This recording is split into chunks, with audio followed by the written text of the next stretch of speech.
مرحبا، أنا زيان جزار. سآخذكم في جولة مع أغرب قفزة في عالم الحيوان. بعد 3 أيام من فقس البيض، يستعد هذا الصغير للقفز بعد أن سمع نداء أمه. إنه طائر الإوز أبيض الرأس، يعيش في جزر قطب الشمالي، ويقوم ببناء أعشاشه على المرتفعات الجبلية بعيدا عن الحيوانات المفترسة مثل الثعالب. تقوم الصغار برمي نفسها من أعلى المنحدرات الجبلية الشاهقة ومن ارتفاع 400 قدم. تقفز وهي لا تعرف الطيران ولا تعرف مصيرها.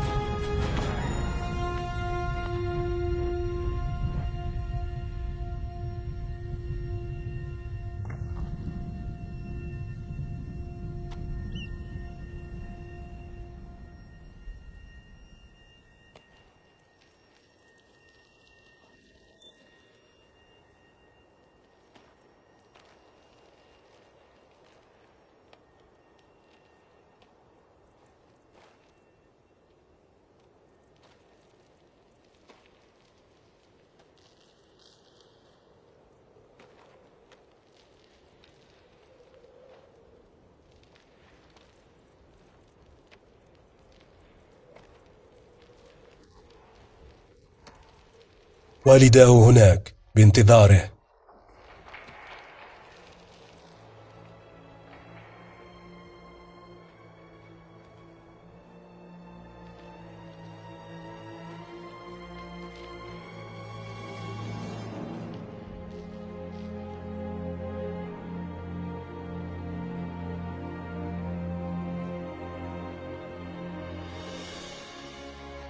يبدو الصغير مذهولا، لكنه لم يتعرض لأي مكروه.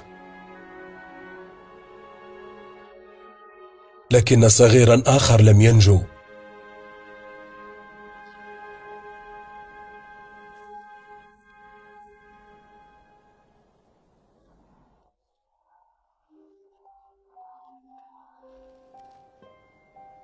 هذا الصغير في حالة سيئة، لكن الأم لا تتوقف عن النداء، فيستجيب الصغير.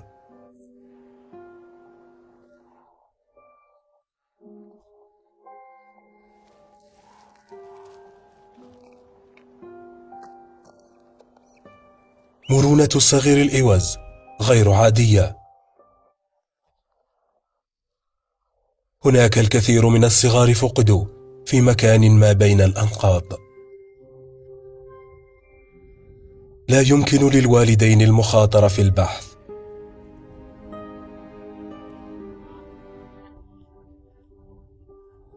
يبتعد الناجون بسرعة قبل وصول الحيوانات المفترسة.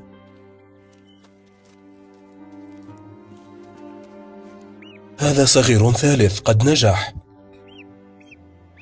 لكن عليه الالتحاق بالركب. من أصل 5 صغار 3 فقط نجحوا. بدون هذه البداية الدرامية في الحياة، من غير المحتمل أن يكون أي منهم قد وصل إلى هذا الحد.